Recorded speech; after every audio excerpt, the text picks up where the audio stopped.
Nous sommes avec Annick Coupé de Sud Solidaire. Alors Annick, on va vous demander déjà, merci de nous répondre. Est-ce que vous avez une réaction sur ce premier chiffre qui vient de tomber? Le ministère de l'Intérieur parle de 340 000 personnes manifestant dans les rues en France aujourd'hui et donc une manifestation en baisse. Non mais écoutez, encore une fois, là c'est un peu comique. Il est 2 heures, la plupart des manifestations de la journée n'ont pas démarré comme à Paris puisqu'on va partir dans une demi-heure. Donc franchement, je pense que le gouvernement, s'il continue comme ça veut dire qu'il ne comprend pas ce qui se passe dans le pays. On est dans un mouvement qui s'enracine, qui s'élargit, qui se durcit. Je rappelle que le gouvernement a tenté toutes les manœuvres possibles, d'accélérer le calendrier à l'Assemblée nationale, au Sénat, de dire aux gens circulez, il n'y a plus rien à faire, c'est voté, on n'y reviendra pas, etc.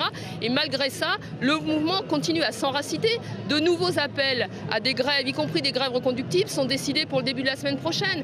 Après le secteur de l'énergie et du pétrole, c'est la question des routiers, il y a la question des transports. Mais dans des entreprises du privé, d'ores et déjà, des débrayages d'1 heure ou de 2 heures chaque jour sont mis en place. Ça veut dire que très majoritairement, dans ce pays aujourd'hui, eh bien, personne ne veut toujours pas de cette retraite. Donc le gouvernement a un vrai problème social et politique, c'est-à-dire qu'il s'enferme dans sa tour d'ivoire, il ne veut pas voir ce qui se passe dans le pays et encore une fois, je pense qu'il prend la responsabilité d'une crise sociale et politique dans les jours et les semaines qui viennent. Donc on est vraiment dans un bras de fer et ce que je trouve très important aujourd'hui, c'est qu'on est à la 5e journée de mobilisation, que cette mobilisation, ces journées de manifestation s'articulent avec des mobilisations au quotidien dans les villes, dans les entreprises, du privé et du public, et que les gens ne désarment pas. Au contraire, ils sont plus déterminés que jamais, face à l'arrogance du gouvernement, eh bien, à le faire céder sur la question des retraites, parce que c'est un enjeu de société. Et on voit bien aujourd'hui qu'on va avoir dans la rue des salariés du privé, des salariés du public, les jeunes, des chômeurs, des retraités. C'est-à-dire